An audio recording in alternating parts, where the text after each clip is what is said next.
The Galactic Combat Arena on Station Omega-7 had seen countless battles over its 3 centuries of operation. Warriors from 1,000 worlds had bled on its obsidian floors, their victories immortalized in holographic displays that ringed the massive dome. But never not once had the arena fallen so utterly silent as it did when the small, furry form of a Velka cub stumbled onto the combat floor. Emery pressed her face against the reinforced viewing glass, her breath fogging the surface. Below, the cub couldn't have been more than 5 standard cycles old, its silver-tipped fur matted with dust and fear. It mewled pitifully, searching for its parent in the crowd of thousands. How did it get in there? Case muttered beside her, his jaw tight with tension, his fingers drummed against his thigh. Nervous habit he'd never quite broken since their deployment to the outer sectors.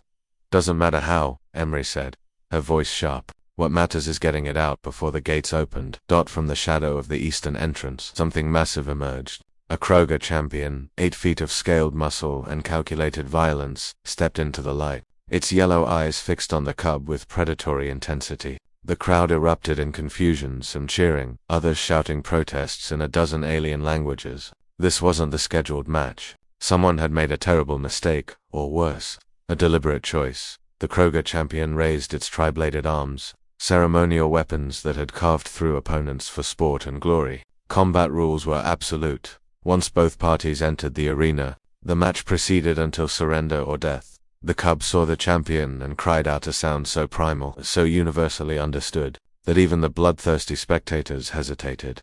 Emery didn't hesitate. She was moving before Case could grab her arm, vaulting over the barrier rail with a precision born from military training. The 20-foot drop should have shattered her legs. But humans had a way of accomplishing impossible things when properly motivated. She hit the ground in a roll, came up running, and positioned herself between the cub and the champion. Match interrupted. The automated announcer boomed. New combatant entered. Rules state. Emery didn't care about rules. She scooped the cub up with one arm, feeling it burrow against her chest, tiny claws digging through her jacket. The creature weighed almost nothing, trembling like a leaf in a storm. The Kroger champion tilted its massive head, confusion flickering across its reptilian features. It clicked its mandibles together, a sound Emery's translator interpreted as laughter. Human, it hissed, the word dripping with contempt. You have no weapons, no armor. Forfeit the prey and leave. I will grant you this mercy. Emery set the cub down gently behind her, keeping her body as a shield. She straightened to her full height, barely reaching the champion's chest, and met its gaze with unwavering intensity. That's a child, she said quietly. Walk away. The arena held its breath. The champion's laughter died. In its place came something colder, more dangerous. The match has begun. Arena law is absolute. Move aside or become part of the combat above. Case was screaming into his comm unit, demanding security intervention, override codes, anything. But bureaucracy moved slowly, and violence moved fast.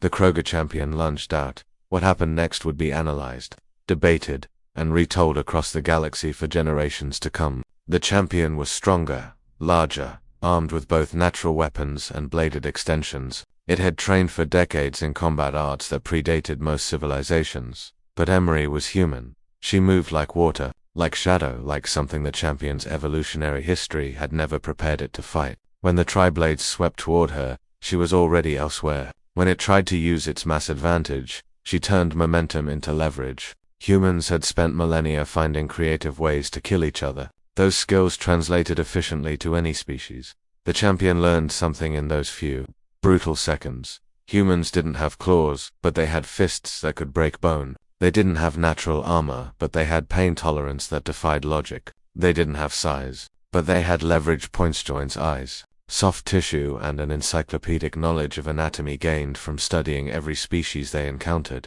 Most importantly, humans had something the galaxy had only recently begun to understand. They had a switch, a neural override that let them push past biological limits, that let them trade future pain for present survival, that turned ordinary beings into something terrifying. When someone they'd claimed as theirs was threatened, the champion hit the ground hard, its tri-blades clattering away across obsidian floor. Emery stood over it, breathing hard, knuckles bleeding. Her eyes held an ancient, primal warning that transcended language. It's a child, she repeated, each word carved from stone. The champion, proud warrior of a culture built on strength, did something it had never done in 40 years of combat. It lowered its gaze in submission. The arena erupted. Security finally arrived, rushing to intervene in a match that was already finished. Case vaulted the barrier himself, running to Emery's side. She was already turning back to the cub, scooping it up again, murmuring soft reassurances in a language it couldn't understand but somehow recognized. Later, after the medics had patched Emery's hands and the station authorities had launched 17 different investigations, the Velka cub's parents would arrive. They would try to express gratitude in words that fell short, would offer rewards that meant nothing to her. Case would find Emery in the observation deck, staring out at the stars, her bandaged hands resting in her lap. "You know you broke about 40 different laws today," he said, settling beside her. "Probably more than that," Emery replied. A ghost of a smile touched her lips. Worth it, Case confirmed. Below, in the station's social networks, a new phrase was emerging in dozens of languages. The Kroger champion had spoken it first, in the medical bay.